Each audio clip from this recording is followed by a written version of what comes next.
Hey, what's up guys? Nate here from Protoculture. Welcome to my studio in Cape Town, South Africa. And we're going to be taking a look at my brand new track, Weightless. It's out now on Enhanced. So this is another sort of excursion into progressive trance territory for me. I've really kind of been slowing things down a lot. It's kind of where I'm at musically at the moment.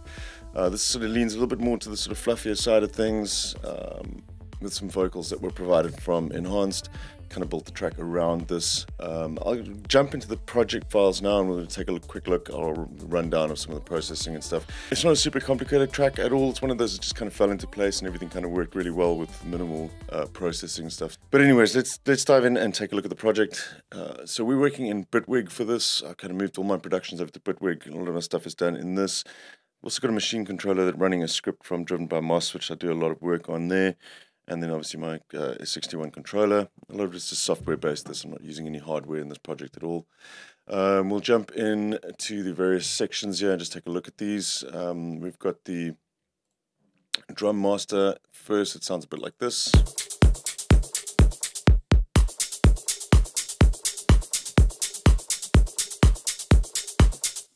A lot of this is just samplers. I've got some sample libraries that I have selections of kick drums and so on that I'm using from here. These ones that I just use often. Shapebox makes an appearance a lot in this project and all my projects. This one's just being used to sort of trim down the kick slightly in trigger mode.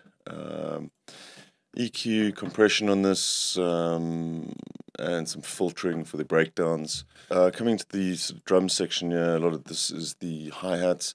It's a combination of sort of programmed stuff with some modulation stuff here. I've got a note counter modulating the left and right to give it a nice stereo field. Additional hi-hats as well.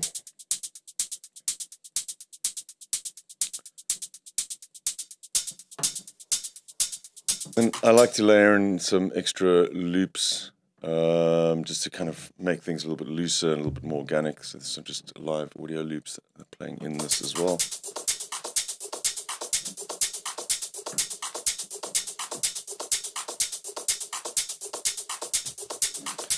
This here is just a Haas circuit that I've built myself. It's one of my own modules that I've built, and this kind of just provides a little bit of stereo feel, enhancement to some of the loops. This is really cool in Bitwig. You can do all this modular stuff as well. Smart EQ, another EQ that I use loads, and some saturation clipping from Newfangled Audio, and Shaperbox again, doing a lot of ducking work in this. So that's pretty much the drums. On the master as well, there's just a Drama 73 doing some bass compression. I use this loads. I really like this. It's sort of a scaled down version of the full multiband compressor from Softtube. Let's get into the bass section. I've got the bass over here.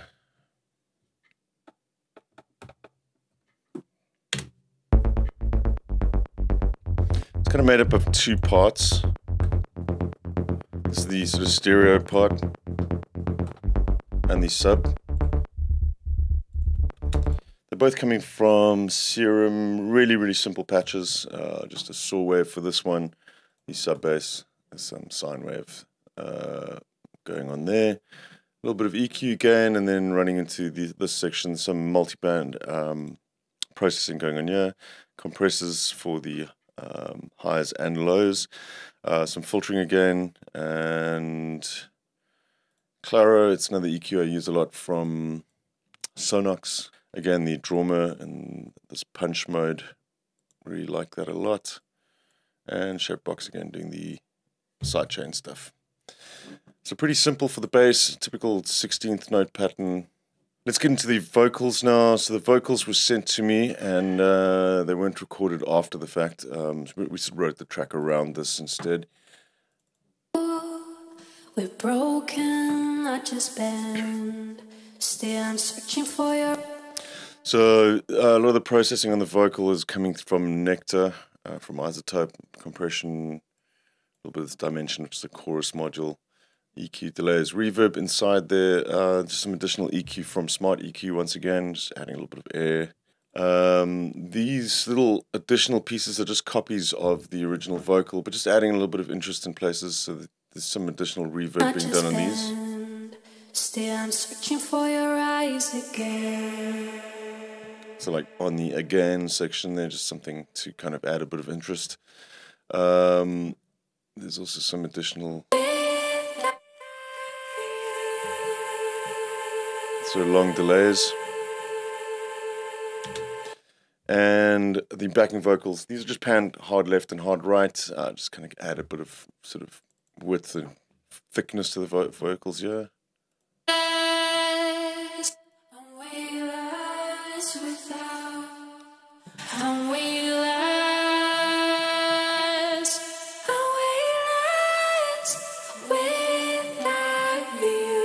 And lastly, just this 4-minute section, just some ad-libs on top of the vocals. So that's it for the vocals as well. Got a little bit of processing here from the Mag EQ and Smart Comp, also from Sonable. This is a great plugin as well. Really transparent compressor. Let's check out the lead section. So there's a number of different layers, I think 4 to be exact. This one's muted. Kind of making up this lead sound in this, and it pretty much plays from the beginning of the track right through to the end. The sort of bass sound that I used here was coming from the Jupiter 8, and this one, here we go. And these are some of my own presets that I've been making for this. I've been working on a bank for some of the Arturia stuff. It's just an arpeggiator patch playing chords. You can see here, it's just the notes are held down, and it kind of slowly introduces itself here.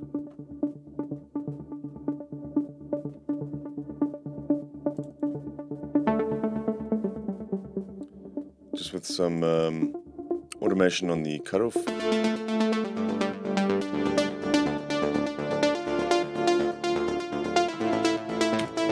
So that theme, like I said, it plays pretty much through the whole track with sort of variations on it. So the second arpeggiato line here is coming from Hive. And this one's the exact same notes, but the playback speed is halved down to 8ths.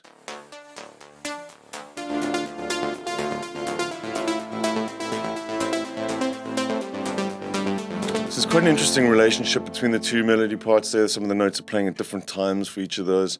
And the same goes for the sort of main lead on top. This one coming from Diva. This one, however, was actually programmed in, so it's these kind of syncopated notes that we have. That gets layered on top of everything.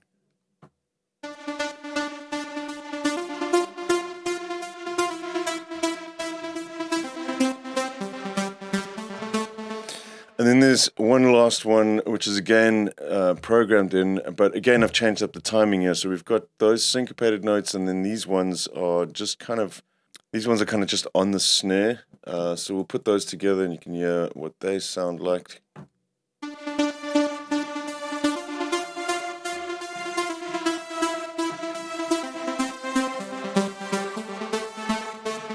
And everything together.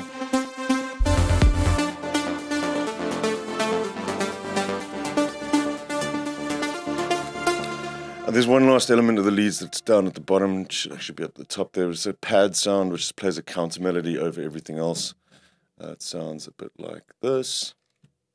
Sounds a bit like this.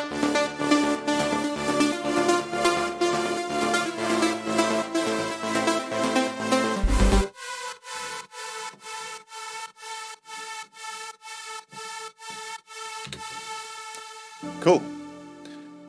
Now let's get into some of the pads. These are two of my favorite synthesizers to play around with. I use these in almost every single project. One is Repro from Yuhi, and obviously it's a Prophet 5. This one in particular is just doing a kind of bass pad.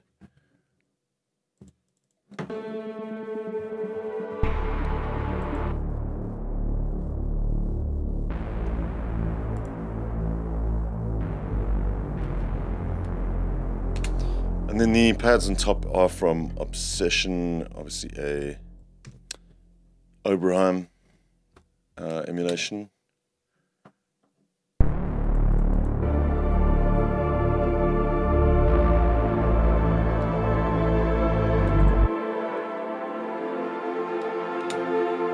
I love the sound of this plugin. It's got such a rich sounding tone to it, very lush.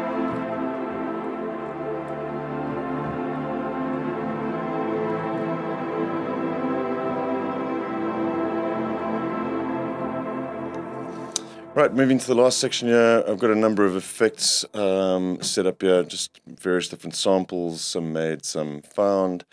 The ambient section, this is always a really important part of a track for me, this having sort of bed to work around.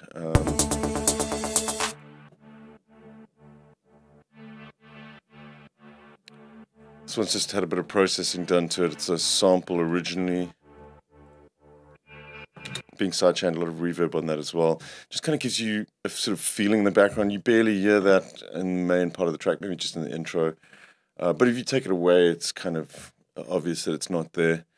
There's some more ambient stuff going on here with these choir sounds.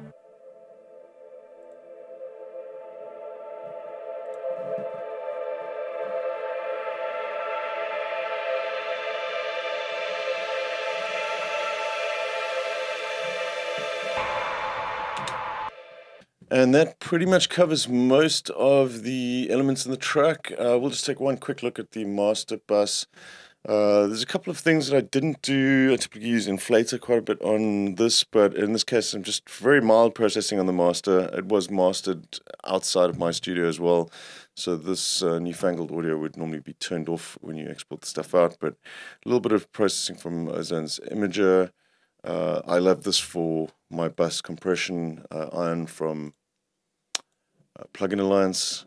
It's a really nice sort of quite a gentle compressor, a little bit slower than something like the SSL that I'm using here, but the combination of two of them together kind of works really well for me. This one kind of doing these sort of more transient stuff, and this one sort of an overall compression. And then Gullfoss doing its thing, the mastering version of Gullfoss.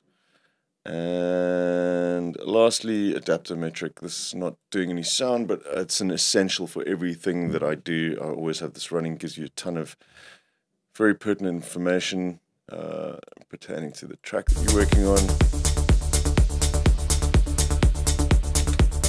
as well as a really good sort of reference system that you can kind of pull in other stuff that you want to reference and check how you're doing in your session. That's pretty much it for the track. Sounds a bit like this.